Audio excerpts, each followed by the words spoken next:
Wow, ang dami naman yan. Ano yan? Ito, ano to, pang lechon pares natin. Kaya ganyan kadami yan. Naubusan tayo ng stock, kaya kailangan na natin mag-restock. Ano mo, dalawang kaldero. Okay, so, bubulusok pa.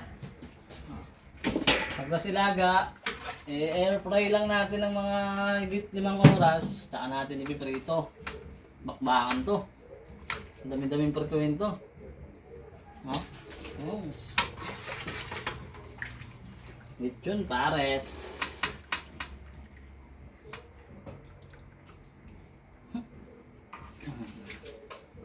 Mga gustong matuto kung paano gumawa ng ganito, yan, comment lang kayo dyan. Tuturo natin sa inyo kung paano kami magproseso ng lechon pares namin. Talagang malutong naman talaga. Hindi basta-basta. Ayan o.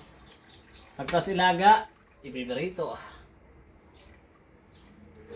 Yung crunchy. Okay na yan pare.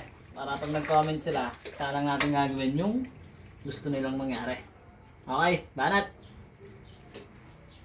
Ano?